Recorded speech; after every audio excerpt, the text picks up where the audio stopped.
Desperate home seekers fall prey to land barons as illegal building on wetlands in Zimbabwe damages biodiversity, leaving residents vulnerable to floods and destruction. With the establishment of more agencies to meet universal healthcare coverage, Yobe State gains massive upgrades to maternal facilities and proposed rehabilitation to nearly 3/4 of primary healthcare centers in the state. Nollywood, the Nigerian film industry, the second largest movie maker in the world, makes strides in the art world and in popularity at the box office.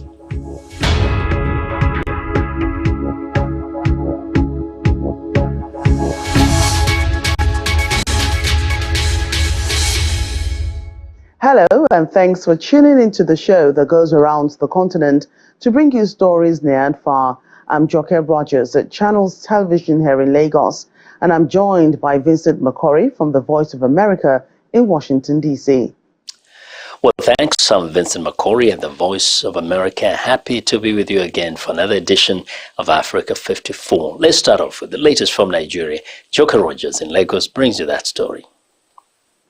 Healthcare providers in Yobe State describe the 5 years in office of Governor Mai Mala Buni as impactful, resulting in the massive upgrade of infrastructure across the state, especially in the health sector. The government was able to construct one of the largest maternal and newborn child complex and constructed or rehabilitated 139 primary healthcare centers out of the 178 proposed. Channels Television also looks at the establishment of more health agencies to meet the universal healthcare coverage in the state. Yobe State is gradually recuperating from the 14-year Boko Haram insurgency as the state government takes steps to return the displaced persons as well as to rebuild structures destroyed by terrorists.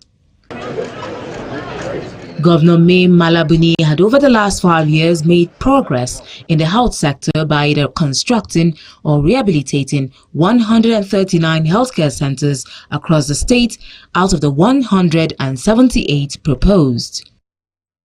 The government also succeeded in building one of the largest maternal and child hospitals in Nigeria with over 300 bed capacity, as well as upgraded 4 general hospitals to specialist hospitals in the state. While the Commissioner for Health speaks on the efforts in providing manpower for the new health facilities, the Chief Medical Director of the State University Teaching Hospital says it is now gone paperless in its operations. I am very much pleased to tell you that for the past 1 year or so, we have been on electronic health record system, and then our radiology department runs what is called the PAC system, that is picture archiving and computerized system. Will be sent directly to your doctors, who will have access on their computer at the touch of a button. They will be able to see all your results from the lab. Of recent, His Excellency gave approval for the incentivized employment of 25 consultants. In addition to that, His Excellency has employed over 200 nurses, and presently we are also waiting for the approval of another 200 nurses into the system.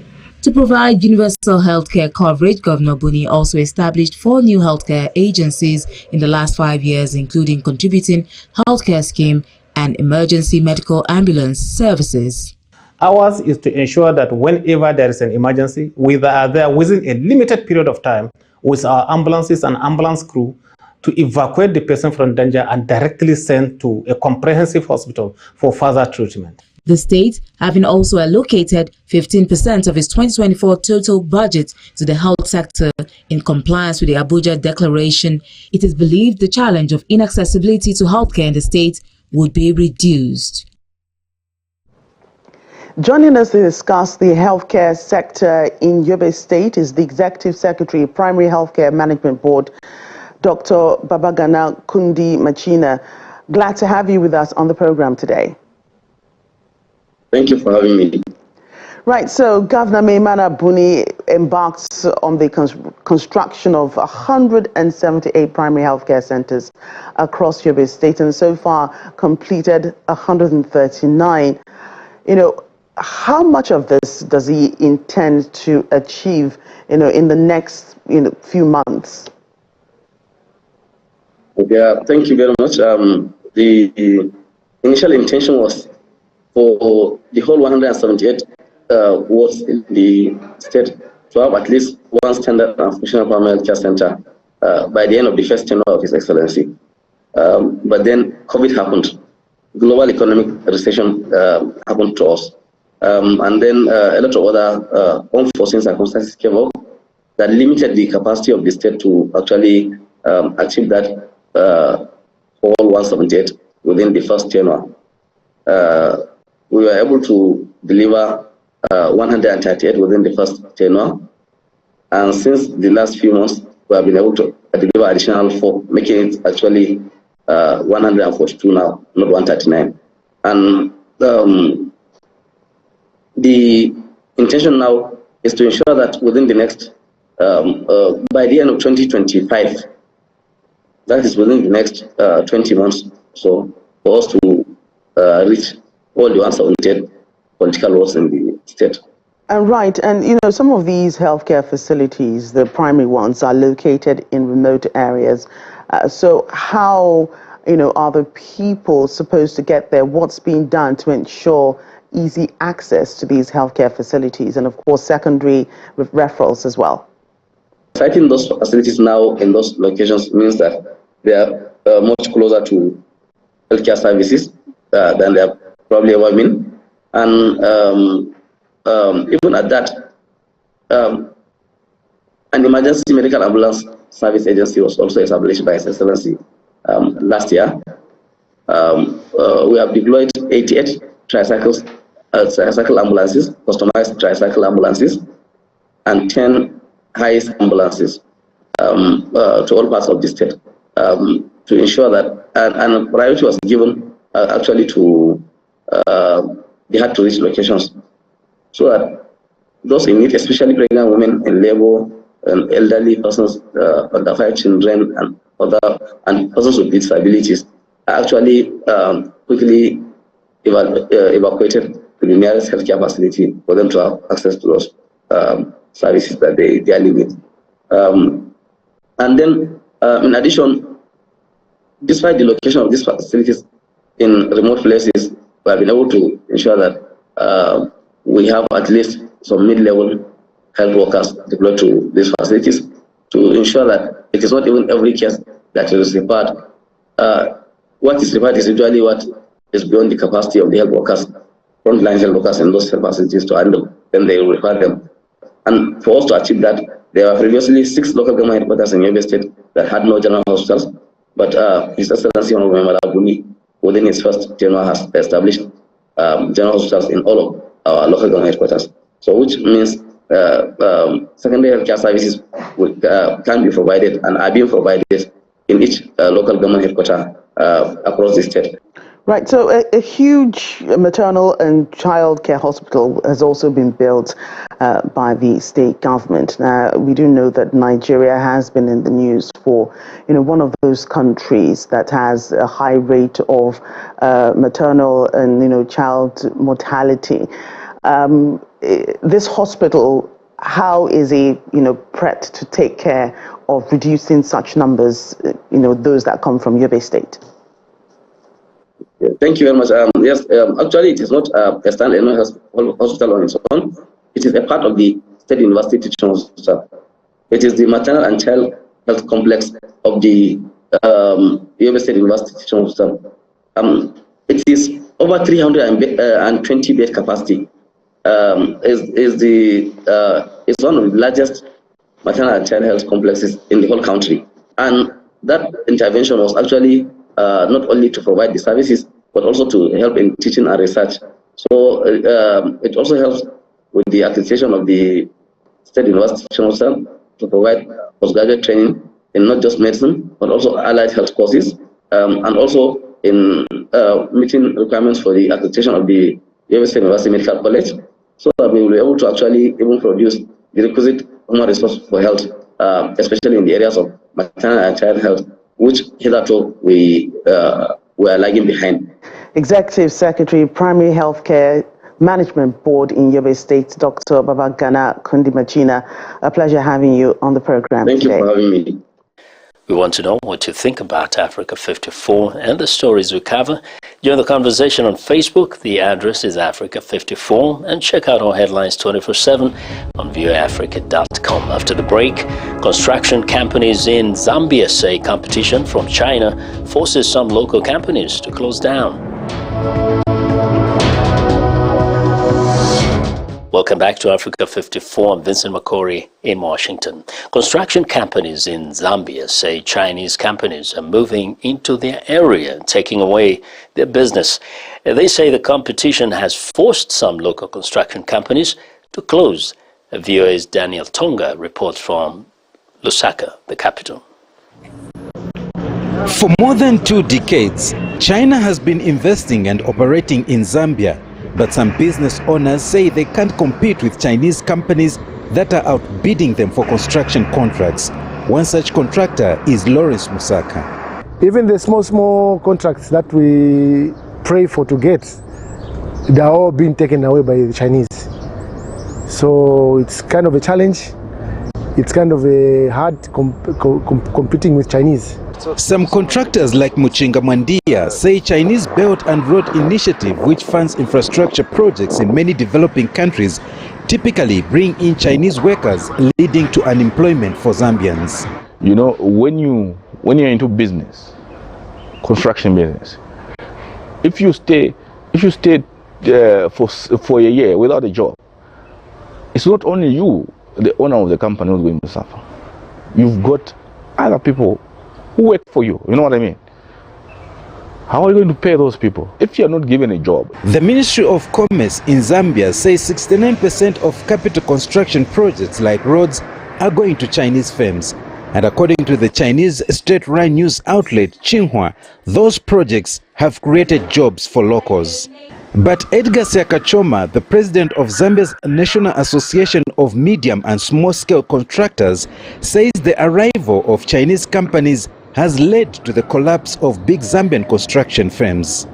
Zambian companies have been wiped out by these Chinese companies because they are backed by their governments in the first place, and two, they have significant sources of local cheap capital, so they can access money and equipment at concessional rates, while the Zambian companies are unable to access such facilities. The Chinese embassy in Lusaka and Chinese-led business entities in Zambia did not respond to VOA's request for comment. Those in the construction sector, like Enoch Chitabu, say the Zambian government should empower local contractors with financing and preferentially award contracts to local businesses who qualify as a way to compete with Chinese contractors. The government should make sure that contracts are awarded to all the local contractors who are qualified. There shouldn't be any segregation or any corruption in the awarding of these contracts. Jaffe Chiesu, another contractor, agrees. One way government can help us in terms of fighting the competition is through these programs that have come. Yes, like the empowerment programs. There is the Citizens Economics Empowerment Commission, and also we have CDF. So if we are given like those funds, we'll be able to fight the competition. For now, Zambian construction companies are left to compete with the Chinese counterparts, mostly with their own resources, and are having a tough time winning contracts to stay in business. Daniel Tonga, VOA News, Lusaka, Zambia. Chinese investment in the Nigerian economy is visible in various infrastructure projects across the country. Chinese companies have been partners to modern changes in Nigeria for decades, and strengthening that relationship is what the Lagos Forum 2024 is all about. A delegation led by the Chinese Consul General to the event in Lagos reiterated areas of investment to include rail transportation, deep sea port, and even road construction. Our Foreign Affairs correspondent Amarachi Ubani reports. The Forum on China is the first of its kind in Nigeria and is one China hopes will continue as relations with Nigeria progresses. It is attended by members of the diplomatic corps, the Chinese delegation, led by the Chinese Consul General, international relations scholars, and the media. The Consul General, Yan Yujin, says both countries are one step closer to a better world. Nigeria are strategic partners, and the engagement between the two countries is a vivid example of the promotion of equal and orderly multipolarity of the world.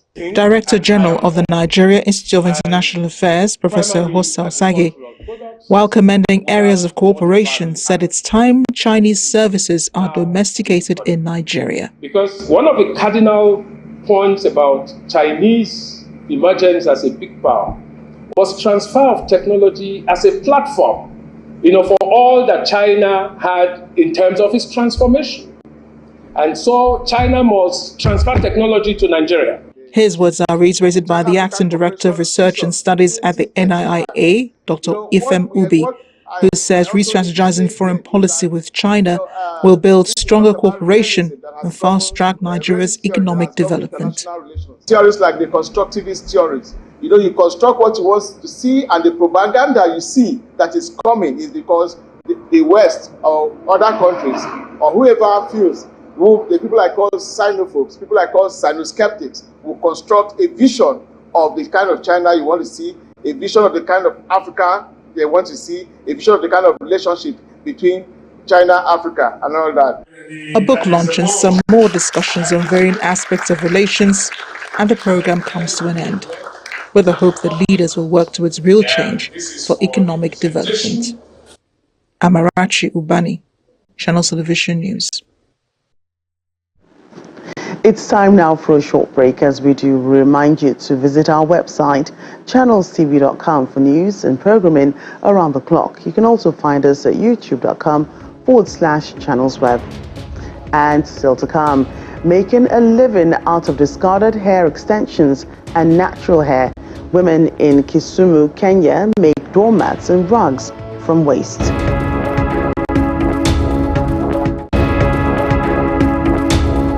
Welcome back to Africa 54. I'm Vincent McCory in Washington. Illegal parceling out of wetlands in Zimbabwe for residential purposes has not only damaged the biodiversity in such important sites, but also left residents vulnerable to floods and the destruction of their property.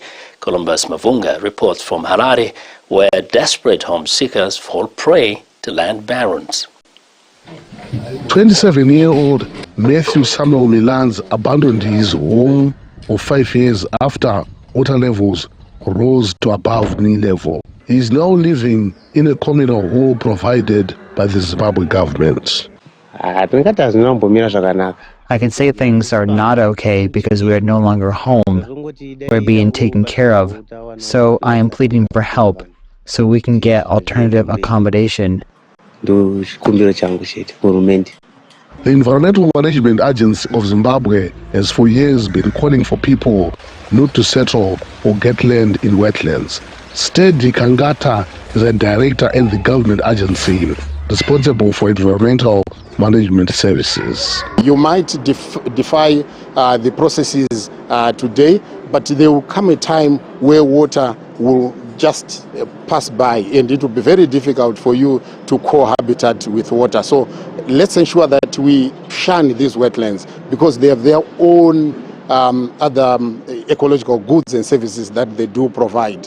Scientists say wetlands must be protected as they manage water levels in the soil. They help control floods, and when there are extreme droughts, they release water for use, scientists say. Precious Shumba, director of Harare Residents Association, claims the government is not serious about keeping wetlands unoccupied. Wetlands should be a no-go area. No one should be settled in a wetland. A wetland is our source of water.